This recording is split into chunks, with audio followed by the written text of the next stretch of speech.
Bonjour et bienvenue dans cette vidéo où je vais vous parler encore des cristaux.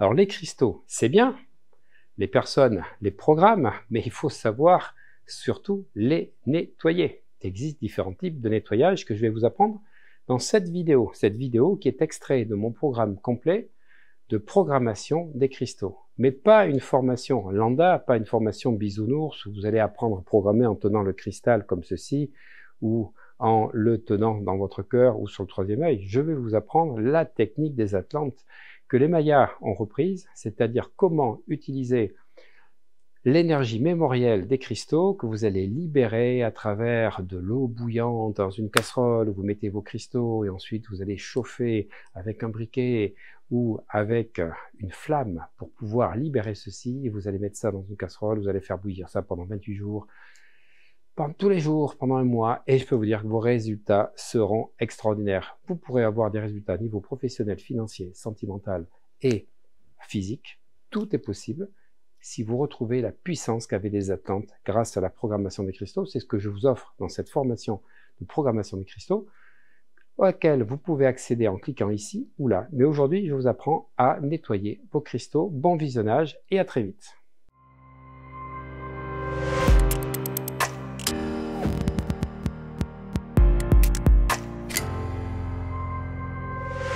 Alors, ce qui est important, c'est que le cristal de roche, le quartz, a des propriétés mémorielles qui sont exceptionnelles. Autrement dit, il a tout enregistré et vous devez forcément le nettoyer après son achat. Voilà.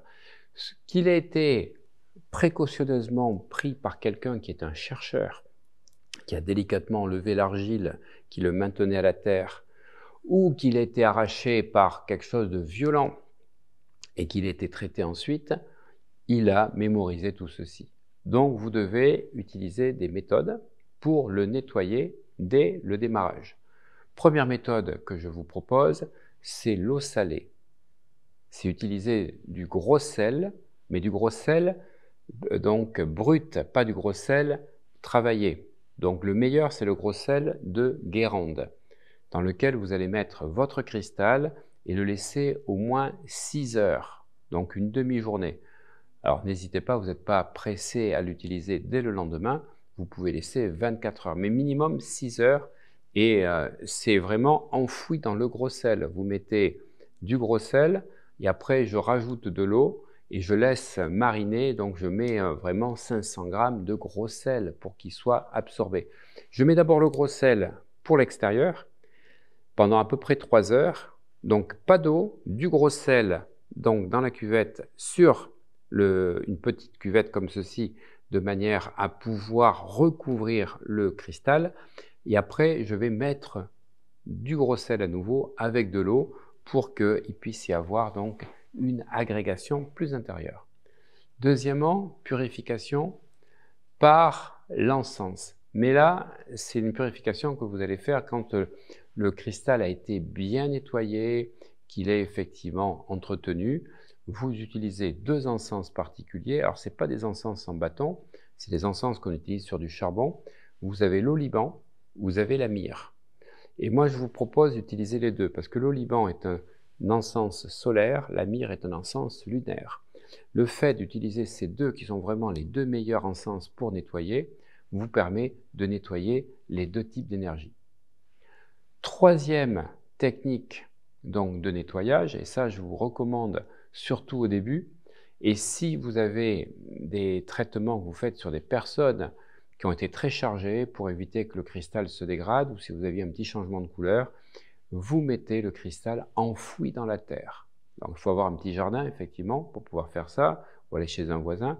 Vous le mettez dans la terre pendant au moins 24 heures pour qu'il se décharge, et le cristal a cette particularité de se reconnecter donc à la terre puisqu'il en est issu, et comme vous le savez, il a des connexions causales et bouddhiques, donc il va vraiment travailler ces différents corps pour pouvoir se régénérer. Et enfin, le dernier point, c'est de pouvoir nettoyer avec la flamme d'un briquet. Oui, le cristal se nettoie avec la flamme d'un briquet. Alors ça, c'est très important parce que vous allez pouvoir vraiment nettoyer, et pour moi, c'est peut-être le plus important. C'est vraiment le nettoyage au feu. comme je vous ai dit tout à l'heure, dans la vidéo précédente, le feu donc, qui permet effectivement de pouvoir programmer donc, et décharger, mais vous verrez aussi programmer. Donc vous utilisez le briquet et vous pouvez faire donc ce que j'aime faire moi, c'est-à-dire quelque chose de mixte. Vous mettez du gros sel, puis vous sortez du gros sel, vous allez le passer à l'encens et utiliser le briquet.